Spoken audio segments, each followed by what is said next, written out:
Mutiara. Hanya berbagi obrolan biasa, bukan kata-kata motivasi ataupun kata-kata menginspirasi.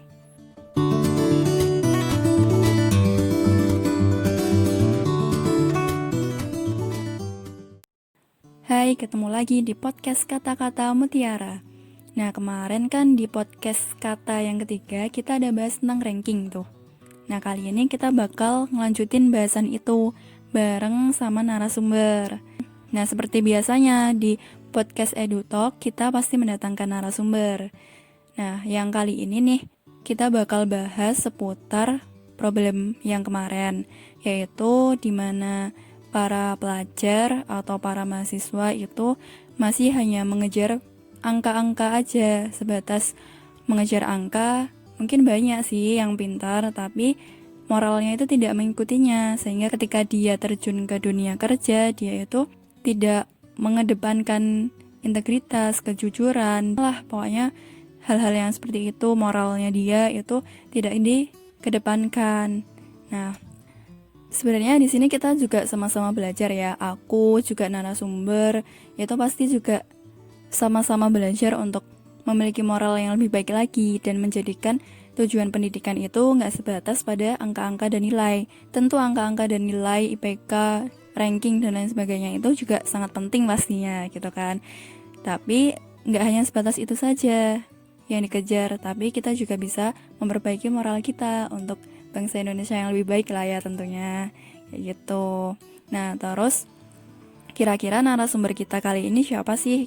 Nah, narasumber kita kali ini adalah seseorang yang dulunya tuh pernah ada di dunia percontekan gitulah, zaman masih SMA-nya gitu.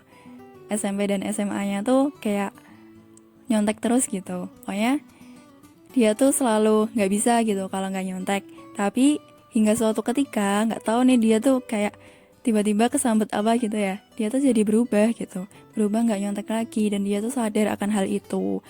Nah, terus kok bisa gitu ya kayak gitu. Nah, buat teman-teman nih yang pengen banget sebenarnya meninggalkan dunia nyontek-nyontek dan hal-hal yang kayak gitu ketika ujian, tapi masih susah. Nah, makanya kita dengerin yuk dari narasumber kita gimana sih dia itu bisa berubah gitu. Akhirnya bisa memutuskan dan bisa kuat untuk meninggalkan hal yang gak baik itu gitu. Nah, kita di sini sama-sama belajar ya teman-teman, tentunya tidak saling mengguri dan kita juga nggak sok suci gitu kan ya. Kita juga pasti banyak salah dan kita sama-sama menjadi pribadi yang lebih baik yang besok bakal membangun bangsa Indonesia lebih baik. Nah, karena narasumbernya udah ada di tengah-tengah kita langsung aja ya minta buat perkenalan nih. Silahkan perkenalan nih, Ogil atau Galang nih namanya. Silahkan perkenalan. Halo, perkenalkan, saya Ogil Galang Rizky. Saya biasa dipanggil Galang. Saya berasal dari daerah Prambanan. Saya adalah siswa dari SMA Negeri 4 Yogyakarta. Oke, Galang ya panggilannya. Oke Galang, aku mau tanya nih, bisa ceritain nggak dulu tuh gimana sih zaman-zaman kamu suka nyontek gitu? Mungkin ceritain kebiasaanmu dulu, ya motivasimu tuh apa gitu. Jadi, cerita saya waktu awal mencontek itu karena dulu saya waktu SMP itu saya masuk SMP negeri di daerah saya, dan pada waktu mau masuk itu kan ada syarat ketentuan harus memenuhi NEM. Nah, itu ketika saya melihat nilai saya, NEM saya itu berada di urutan 16 dari bawah nih nggak salah. Nah, itu ketika saya akan mengerjakan ujian tuh merasa ya Allah, kok saya kok kenapa kayak paling bodoh di situ loh di SMP saya. Nah, pada saat itu saya nggak mau kalau nilai ujian saya, nilai semesteran saya itu jelek, dan ketika itu saya langsung memutuskan untuk mencontek, dan dari sebelum masuk ruangan udah ngobrol sama teman-teman untuk nanti saling berbagi jawaban. Jadi ceritanya dulu waktu saya mencontek itu biasanya ketika sebelum bel masuk saya udah menyiapkan. Yang pertama biasanya HP itu udah siap di silent, terus volume semua langsung dimentokin, terus matiin dulu. Nah terus setelah itu mungkin pernah juga sampai bawa buku paket sih, buku paket tak masukin di laci tuh pernah. Nah ketika itu sebenarnya ketika mencontek tuh kita nggak apa ya, bingung itu loh. Jadi kalau misalnya emang bener-bener nggak belajar tapi kita mencontek tuh emang nggak tahu soalnya tuh gimana, maksud dari soal, terus yang diharapkan jawaban gimana tuh nggak tahu. Jadi sebenarnya kalau untuk mencontek tuh emang masih perlu untuk belajar dulu. Kalau belum belajar belas itu emang nggak bisa mencontek. Nah ketika sudah nggak bisa itu biasanya saya langsung minta jawaban ke temen. Nah biasanya nih saya minta jawaban satu persatu tuh kayak kelamaan. Jadi saya biasanya awal ujian itu baca-baca soal, sekiranya susah, terus misalnya semalam gak tidur ya udah tidur, nanti kurang sekitar setengah jam langsung minta temen, kamu udah belum, langsung 1 LJK saya ambil, terus nanti saya salin, dah gak mikir belas. Itu saya pernah sampai di tahap seperti itu. Gitu ya Galang, berarti karena merasa nggak percaya diri gitu ya, karena kan ranking bawah-bawah nih, terus jadinya kayak pengen dapat nilai yang bagus juga dan nggak percaya diri gitu sama teman-teman yang lain. Jadi akhirnya memutuskan buat menyontek sejak SMP itu ya. Terus kalau hal apa yang membuat Galang akhirnya berubah, nggak pengen nyontek lagi, atau ada kejadian apa atau apa sih yang membuat titik perubahan Galang itu bisa berubah gitu, jadi nggak nyontek lagi? Kenapa juga pengen berubah? Kan udah kebiasaan nih nyontek, biasanya tuh udah kayak terlalu nyaman menyontek gitu. Kok bisa sih akhirnya mau berubah? Persoalan yang membuat saya berhenti mencontek itu sebenarnya pada saat saya awal SMA kelas 2. Di situ saya diingatkan sama teman saya, Gil kamu kalau ujian masih nyontek enggak? Terus saya jawab ya masih. Lah emang kenapa? Terus diingetin sama dia, kamu kalau masih nyontek tuh rugi. Lah kenapa emangnya? Soalnya misalnya kalau kita nyontek itu apabila nilainya kita buat besok masuk perguruan tinggi, mencari kerja, itu besok bisa uang yang kita hasilkan dari hasil ujian yang kita tidak jujur itu, nanti uangnya bisa nggak halal. Pada saat keadaan itu saya langsung, ya Allah, kok sebegitu beratnya ya. Saya nggak pernah mikir sampai sejauh itu sih. Dan seketika langsung itu kan seminggu setelahnya langsung ada ujian UTS. Nah itu saya untuk mencoba merubah kebiasaan saya yang awalnya mencontek itu, pinjem LJK teman saya ambil, terus nanti lihat-lihat lewat HP, terus tanya-tanya ke kelas. Itu mulai ketika setelah dikasih tahu teman saya itu langsung saya berhenti. Wah mantap nih, berarti berubahnya itu karena dikasih tahu sama temen ya. Pengaruhnya besar banget nih, temennya itu bisa merubah seorang Galang yang tadinya suka nyontek sampai benar-benar berubah perlahan-lahan untuk meninggalkan hal itu ya. Terus kira-kira kan itu udah berusaha tuh semenjak dikasih tahu sama temennya, Galang akhirnya mau berubah. Nah, terus seberapa berhasil atau seberapa konsistennya si Galang itu bisa mempertahankan tidak menconteknya itu?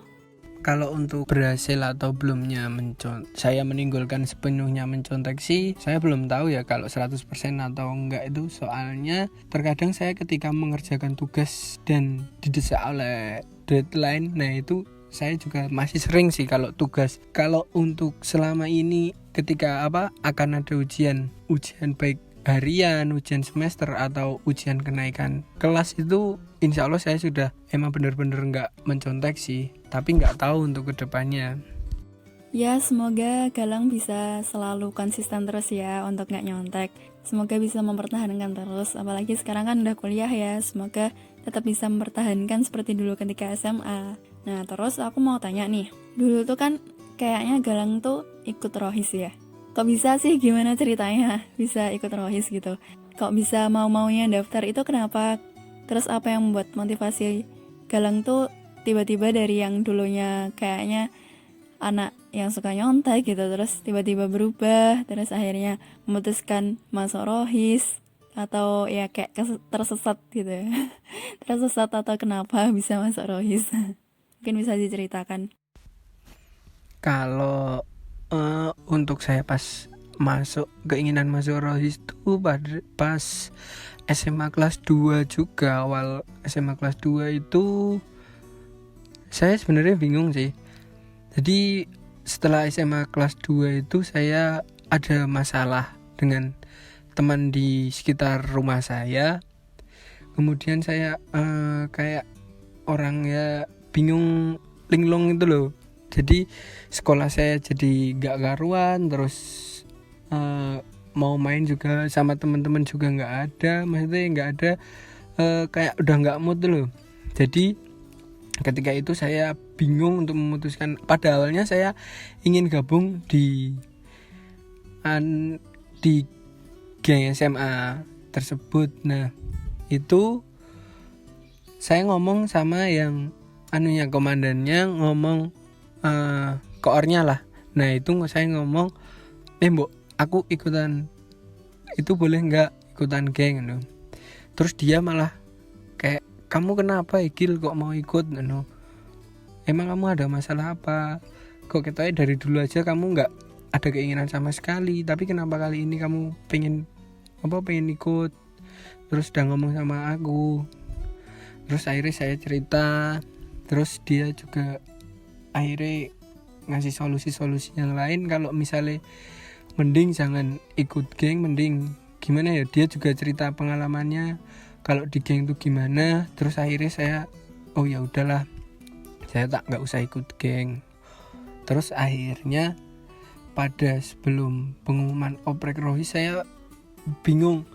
Rohis itu sebenarnya apa saya nggak tahu sih. Itu cuman katanya program-program tentang keislaman. Nah itu saya pengen sebenarnya cuman kepo sih, apa tuh sebenarnya Rohis itu. Terus akhirnya saya tanya sama teman-teman saya yang ada di kelas, yang dari kelas 10 udah pernah ikut Rohis. Saya tanya, yang Rohis itu emang ngapain aja? Yang pertama itu, yang kedua kalau di Rohis itu enak enggak teman-temannya, lingkungannya itu loh. Terus akhirnya setelah dijawab sama teman-teman saya, katanya enak, terus banyak tugas-tugasnya juga nggak berat, sama kakak kelasnya juga asik. Terus akhirnya saya memutuskan untuk nyoba mendaftar Rohis gitu. Oh ya, berarti itu awalnya karena ada masalah, terus kayak mau cari tempat pelarian gitu ya. Terus memutuskan di kelas 11 itu pengen masuk ke geng, tapi pas bilang sama ketuanya, malah ketuanya nggak nyaranin buat masuk ke geng. Akhirnya malah kepikiran buat masuk Rohis. Akhirnya tanya-tanya dan akhirnya malah masuk Rohis gitu ya. Nah terus aku mau tanya, gimana sih pandangannya Galang tuh soal kebiasaan kita para pelajar, mahasiswa yang seringkali tuh terfokus sama prestis, ya kayak kejar ranking, tapi lupa sama moral, lupa sama sikapnya, lupa sama sopan santunnya, kejujurannya. Ya kayak gitulah. Menurut Galang gimana sih? Kalau pandangan saya mengenai orang-orang yang mengejar ranking dan ambis banget lah istilahnya, kalau untuk pelajaran itu menurut saya sih sah-sah saja. Menurut saya itu malah bagus, karena orang itu berarti peduli sama orang tuanya, dia sayang sama orang tuanya dan ingin menunjukkan bahwa pengorbanan orang tuanya yang selama ini bekerja keras demi dia itu tuh sudah terbayar oleh anaknya yang berprestasi di sekolah itu loh. Jadi menurut saya ya nggak apa-apa, selama itu kegiatan yang positif sih saya dukung aja. Soalnya ya emang jujur kalau dari saya juga berkeinginan untuk mendapatkan ranking yang bagus, tapi kalau saya mendapatkan ranking yang bagus kayaknya enggak deh, soalnya dari kemampuan emang kurang ya. Soalnya nih di SMA kan pelajarannya emang banyak banget dan saya nggak bisa fokus sebanyak itu. Kalau misalnya orang yang ngejar ranking tapi udah nggak ngelihat asal muasalnya atau udah mencontek sih, menurut saya kayak percuma gitu loh. Soalnya itu tuh juga sama aja kita bohongin orang tua kita. Soalnya hasilnya itu juga bukan dari diri kita sendiri gitu loh, bukan hasil jerih payah kita. Jadi ya buat apa sih? Tapi ya kalau saya untuk ngingatin sih ya mungkin enggak sih, mungkin saya cuman baru bisa doain sih. Kalau ngingetin saya nggak tahu, kayak soalnya kayak gitu udah membudaya gitu loh di Indonesia. Di SMA saya lah, nggak usah terlalu luas. Nah itu mungkin malah lebih kita mencoba untuk membuat kayak kegiatan atau peraturan-peraturan yang bisa membuat mengikat mereka supaya tidak mencontek itu sih. Kalau mengingatkan sih saya kurang sih. Kalau mengingatkan nggak berani, ya bukan nggak berani, cuman kayak nanti malah saya yang jatuhnya kelihatan, kamu sok suci banget sih, kayak gitu sih. Terakhir nih, bisa nggak Galang kasih sedikit pesan gitu buat kita semua, buat teman-teman yang masih sulit buat ninggalin nyontek atau pengen banget sebenarnya tuh nggak nyontek lagi, nggak melakukan hal-hal yang curang lagi gitu. Mungkin bisa kasih pesan dan semangatnya untuk kita semua. Buat teman-teman yang masih mencontek, kalau pesan dari saya, selama itu kamu emang butuh banget dan emang desaan dari orang tua harus ranking segitu, kalau enggak nanti malah kamu diberi punishment yang sangat berat, ya udah. Kalau itu terpaksa ya udah dijalani juga nggak apa.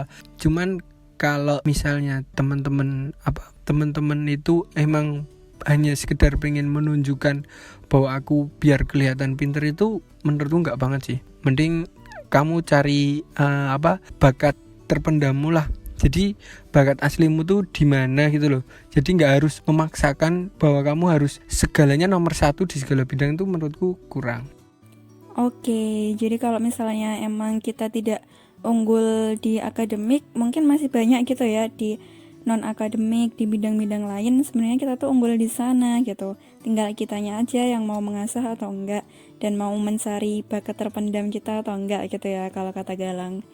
Oke, makasih banget nih buat Galang udah mau nemenin di podcast kali ini gitu, dan udah mau cerita-cerita tentang segala hal yang dulu pernah dirasain Galang gitu, dari yang sukanya nyontek, terus gimana dulu caranya si Galang itu nyontek gitu ya, bawa HP dan lain sebagainya gitu kan.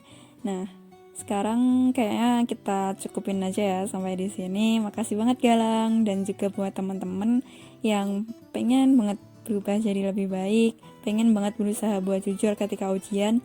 Yuk semangat, kita pasti bisa. Jadi yang kita perlu kedepankan, ya ranking itu penting. Ranking juga kita kedepankan, tapi tak lupa moral kita juga selalu mengikutinya. Tak ada yang boleh dikesampingkan satu sama lain. Gitu teman-teman, terima kasih. Sampai jumpa di podcast Kata-Kata Mutiara selanjutnya.